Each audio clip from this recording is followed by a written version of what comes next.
I have energy to start the day while he doesn't have his glasses. That's a sad story. There we go. Welcome to CC Writes. My name is CC Lepke, and today I'm putting on my nerd cap and diving deep into the lore of Marvel. This is my nerd cap.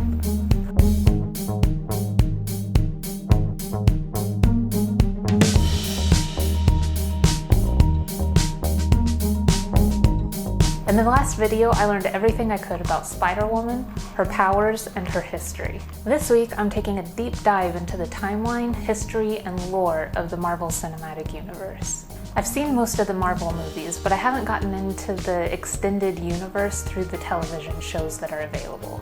I also haven't seen any of the Thor movies, and I'm a little unclear about the timeline of events for the Marvel Cinematic Universe. And these are all really important aspects of writing a story that's set in somebody else's universe. Marvel storytelling is unique in that everything is part of a shared world where multiple writers share their stories and build on everything that came before.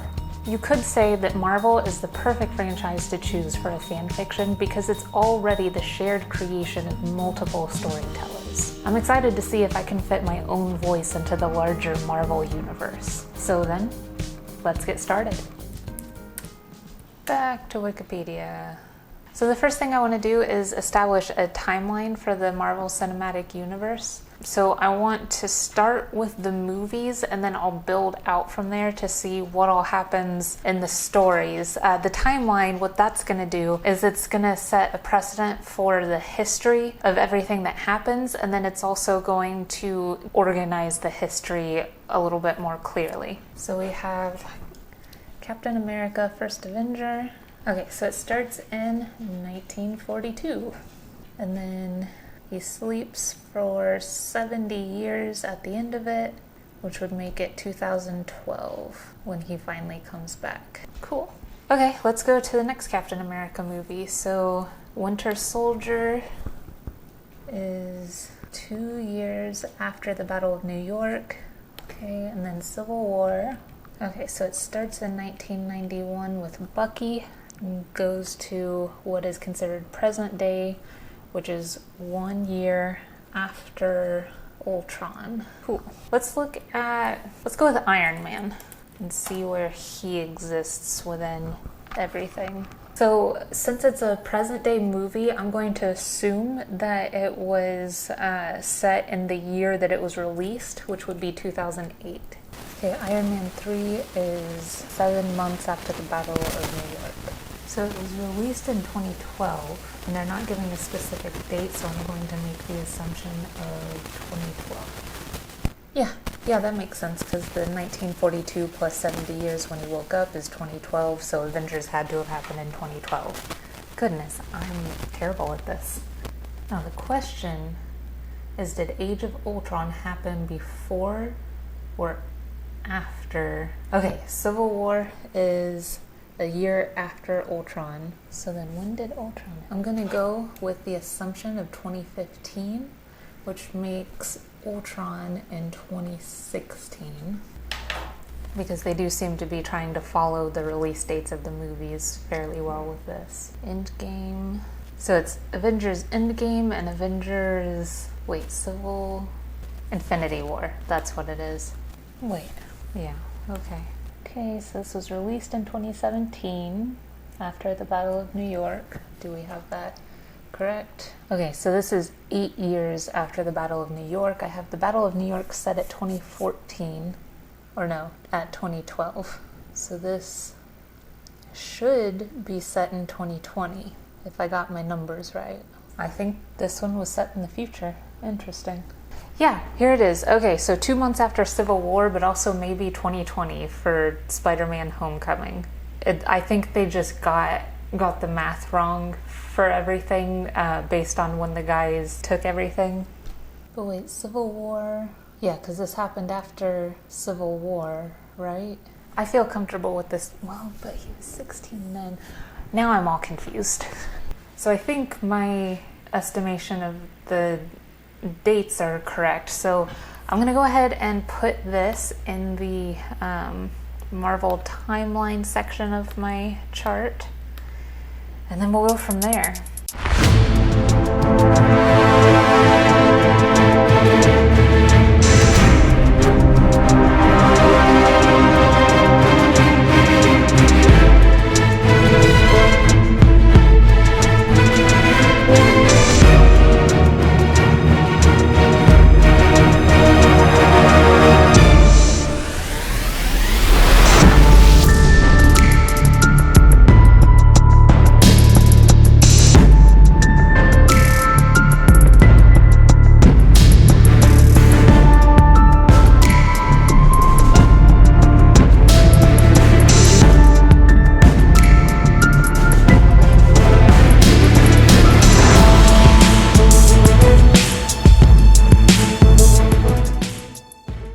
Alright, so now we have our timeline, and I can see a little more clearly what happens each year.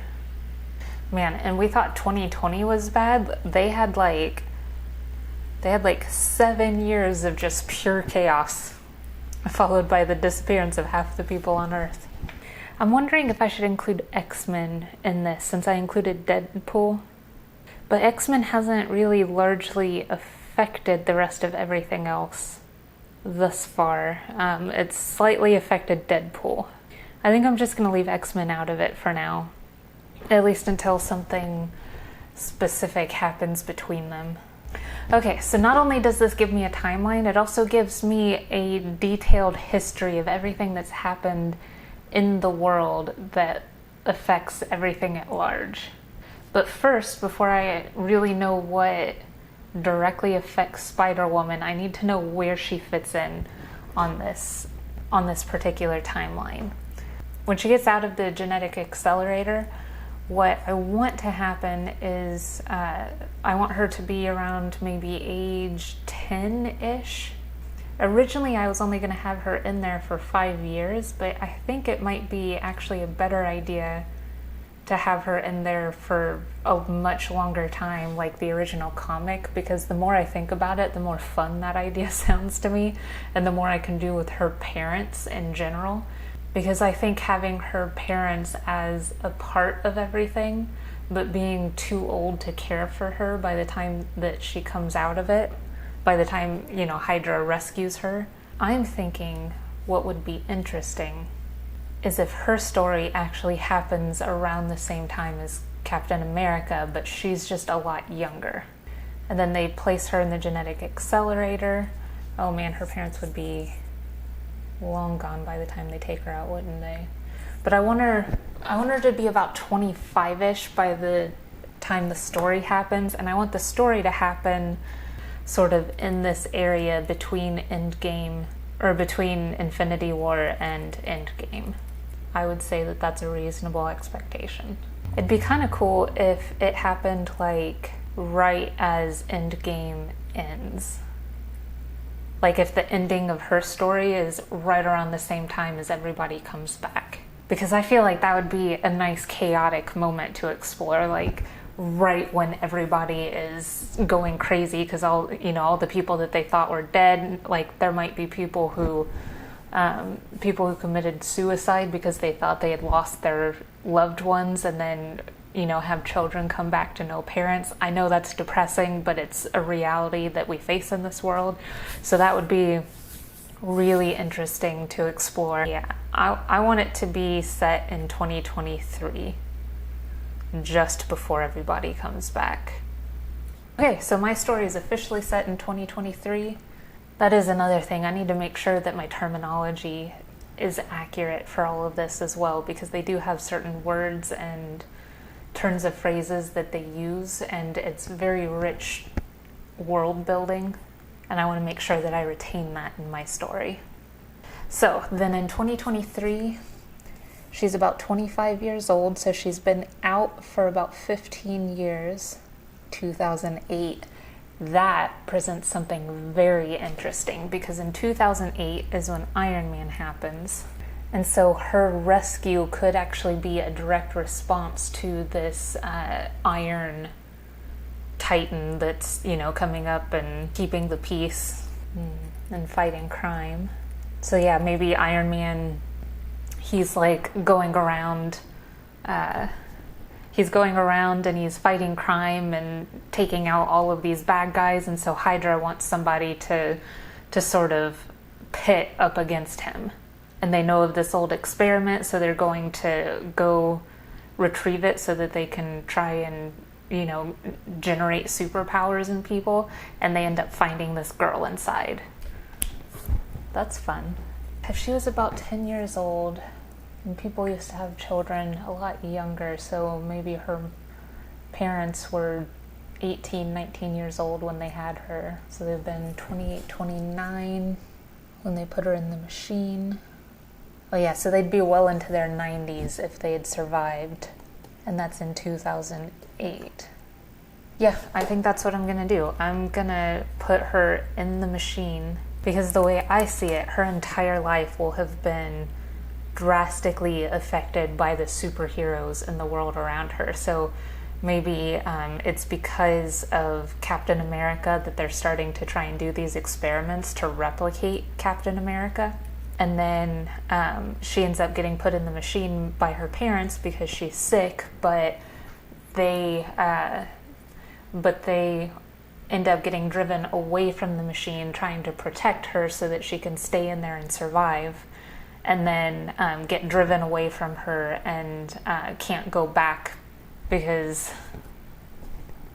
the war is over and Hydra is in hiding right now, and they're being watched. And so for their daughter's safety, and so that their technology can't get into the hands of their enemies, they end up just leaving her there.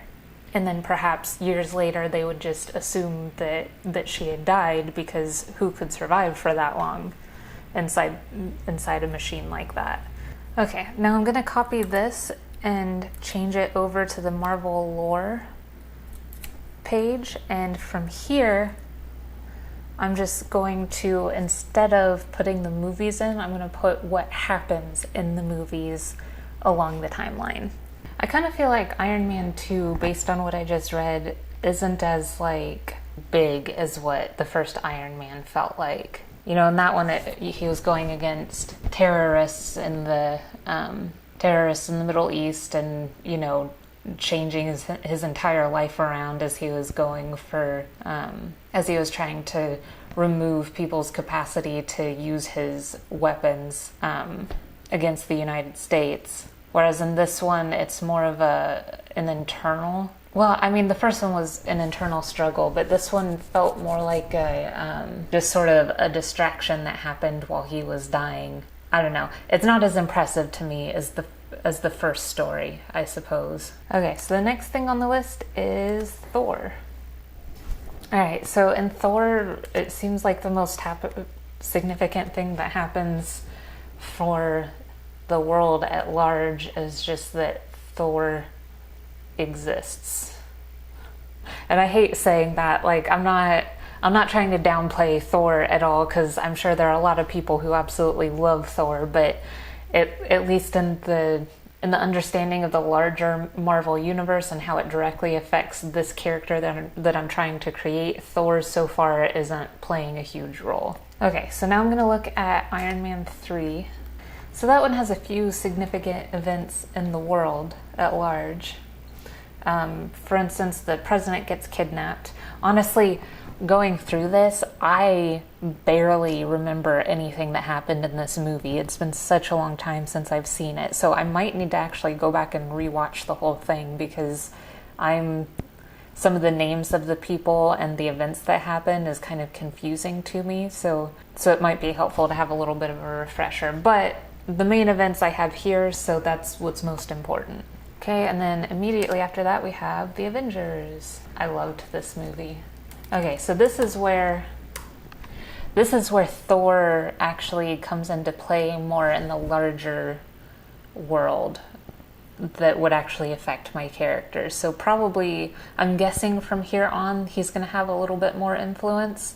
I don't think the Guardians of the Galaxy are going to have any sort of impact on it. I think I'm just going to take them out of it I think I'm just going to take them out of it completely until they actually start making a difference on the Marvel Cinematic Universe in the realm that Spider-Woman experiences. Yeah. So there's actually a part of this that has an effect on Spider-Man later on. And I think I'm going to include that in this movie, even though it doesn't technically take part in it. And that's that the guy who's a major part of Spider-Man's story, his origin story is based immediately after what happens in New York because he's salvaging things. All right, next we have Thor Dark World. This is one, so I saw the original Thor movie, parts of it anyway. I didn't watch the whole thing. Thor Dark World is one that I absolutely have not seen. So this is completely new territory for me, and maybe I'll learn something interesting about Thor that will make me like him a little bit better. Okay, I loved Thor and Ragnarok, and basically everything post Ragnarok I was absolutely enamored with, but prior to that I didn't really enjoy Thor at all. He's not really my favorite type of superhero because he's very, I don't know, he's just this like all-powerful person, and he doesn't really rely on his brain all that much. Really interesting thing about Thor in the comics is Loki once tricked him by having him look at a hole in the wall and telling him that he has to guard the hole, and so Thor sits there and stares at this hole for hours while Loki gets away. So yeah, Thor's not really my favorite character in general, just because, you know, I'm not really a huge fan of dumb characters. So fun fact, Thor Dark World didn't play a huge role on Earth, but there were aliens on Earth, so I'll include that in the history. Honestly, I don't think that Ragnarok really did much either in the overall universe. It all pretty much happened out in space, so his story really hasn't impacted Earth to a huge degree, except when he's acting in conjunction with the Avengers. Alright, so I'm skipping over the Guardians of the Galaxy. I'm going to Captain America Winter Soldier, which does play a huge role in things that happen on Earth. In this one, it's revealed that Hydra has been working inside of S.H.I.E.L.D., and that's really important. Anything to do with Hydra operations is going to directly affect the character and the things that she knows about and is a part of. Okay, and then in this one, it's also where the Scarlet Witch and her brother are created, so I'm going to put this in this one as well. Alright, so now we're looking into Captain America Civil War. I was so excited for Civil War to come out.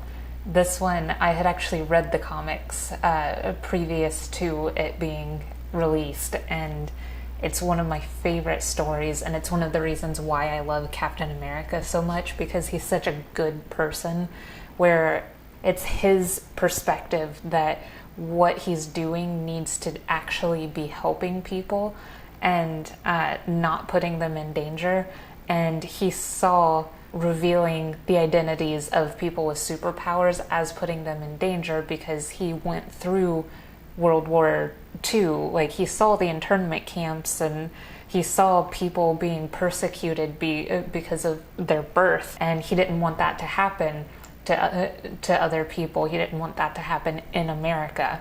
And so that's why he fought against it. But then it was also during Civil War, when he saw all of the deaths that were occurring and all of the infighting and how it was tearing everything apart, he actually decided to step away from that and try to mitigate the damage of it, because people's lives were being put in danger more with the fight that he had been a leader of. And just the fact that he had the strength to step back, even though it's something that he very strongly believed in for the sake of the people that he was leading, is just, to me, one of the most beautiful images of self-sacrifice in a leader. And that's why Captain America is one of my favorite characters in all of comic history.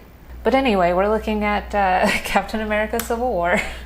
So in Civil War, we find out about T'Challa and the Black Panther. That's where he's first introduced. I just learned about the actor's passing, and he was such an amazing actor, and I was really sad to hear that he had passed. And we definitely lost a very wonderful actor and wonderful person with him. In this one, Scarlet Witch accidentally kills some Wakandan humanitarian workers. This is also where an embassy building or something was destroyed, and King T'Chaka died, and that's where, of course, T'Challa takes on the mantle as the Black Panther, at first for revenge. We have the Winter Soldier coming back and realizing the brainwashing for him is still a problem, so eventually at the end he goes into a cryogenic sleep. We also have the major fight between the superheroes at the air base. And so those are all the major factors that would play a huge role in the world. There's also the guy who went and stole the book with the phrases in it that awakened Bucky Barnes, and he went and tried to find the base where all the Winter Soldiers were being kept, so that they could use those for nefarious purposes. All right, we're going to take a look at Avengers Age of Ultron, which actually happens before Civil War. Okay, so Age of Ultron, we get Scarlet Witch and her brother finally come into things. They fight against the Avengers and then later with the Avengers. There's a raid of a Hydra facility. And then, of course, the destruction of Sokovia, an entire city. There's also all of this huge backlash happening because of destruction caused by Iron Man and the Hulk. When they end up, the Hulk rages out and Iron Man tries to stop him. So this one definitely sets up a lot of the turmoil that happens later on in Civil War, and that definitely would have a huge impact on the world at large in the way that they view people with superpowers. So yeah, that's definitely a good place to start. And then the Ant-Man movie. Okay, so then this one, they plan to sell an Ant-Man suit to Hydra. Okay, so in this one, there's not a whole lot that happens other than selling the suit to Hydra. Which they weren't able to do because of Ant-Man in this one. So it would be a thing that she would probably be aware of, but didn't have a strong impact on her life in particular. The only other important thing is Ant-Man exists now. And the Wasp is about to exist, which is really cool. I like the Wasp. Now, Doctor Strange is an interesting one because most of the fights that occur don't really occur in the real world, and there's not huge ramifications for everything because he has the ability to sort of control the things that are happening. So yeah, I'm wondering, because I don't think this played a huge impact on the world at large other than, Doctor Strange, he went missing and then he reappeared, and that's basically it. And so that wouldn't play a huge impact. So I'm just going to say Doctor Strange exists because that's the role that it plays on the world at large up to this point, even though later his existence impacts the world very significantly. Okay, in the original Deadpool, it's mostly just a fight on a helicarrier.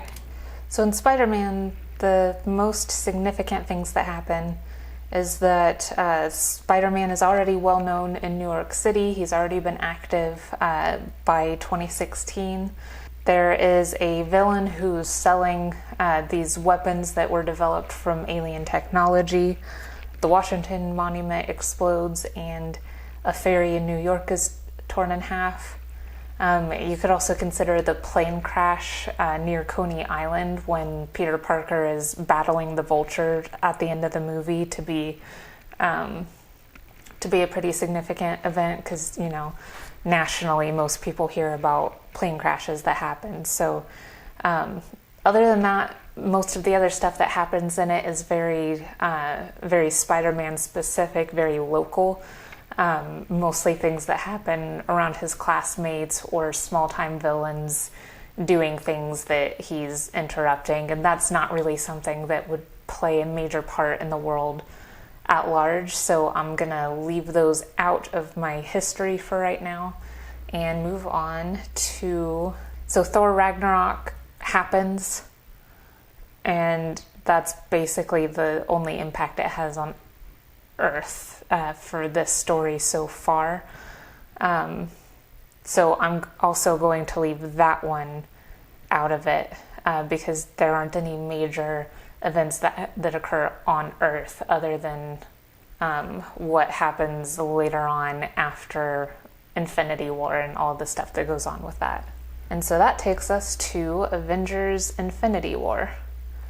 And the most significant thing that happens on Earth during Infinity War is a fight.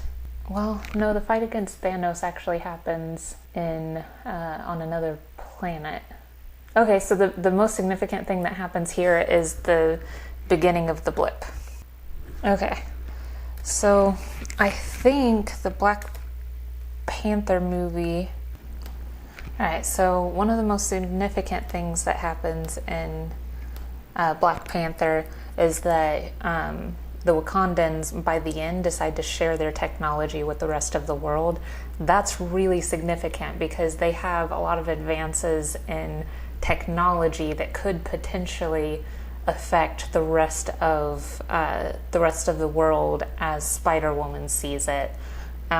It would change the weapons that they have available to them, and definitely make the resources for technology a lot different from what it has been up to this point.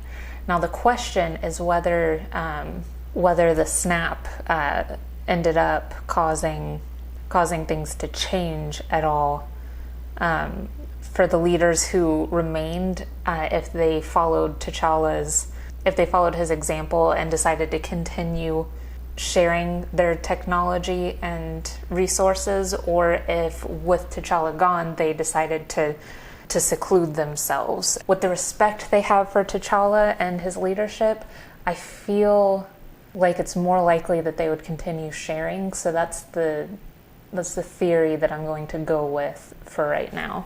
Especially with less people in the world, I don't think that the vibranium resources would be as necessary to guard as tightly as they do up to this point. I feel like a lot of the stuff that happened in Ant-Man and the Wasp was pretty hidden, but I'm just going to double check because I don't remember it perfectly. Yep, this one looks... so Ant-Man and the Wasp is a very personal story, even though they did a really good job of making everything feel like really important in the movie instead of just, trying to build things bigger and bigger every time. One of the things that I love about Ant-Man is that there's very much a personal importance to the story. But because of that, it also means that the significance of this doesn't have a huge impact on the world at large, so I'm going to leave the history of Ant-Man and the Wasp essentially off of this history. So Avengers Endgame starts in 2018. So Avengers Endgame starts in 2018. The most significant things that happens at this point is that Nebula and Tony Stark are rescued from space and taken back to Earth, and now Carol Danvers is now back in the range of Earth as well. Okay, and I'm going to leave that there because Endgame continues on later in the story. So that takes me to Deadpool 2. Now, all I remember from Deadpool 2 is that Deadpool caused a lot of havoc, and I'm not entirely certain how much impact it had on the world at large, so I do need to go back and read through it real quick. Okay, so it looks like the most important thing with this is that Domino, the Juggernaut, and Cable are all in play as of this one. It doesn't look like anything major happened in this one. There were some fairly large-scale events, like, you know, an orphanage getting burned by the kid, or, you know, an escape from a highly secure prison for people with superpowers.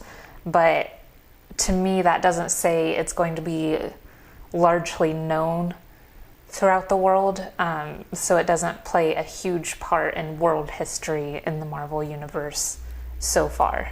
And then in Endgame, of course, one of the major events that happens is that Thanos and his minions end up invading Earth.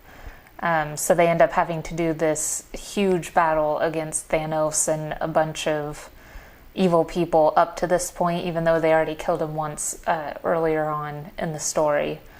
So we have the large-scale battle with all of the supers going on, and then the sudden return of all of the people from 5 years ago.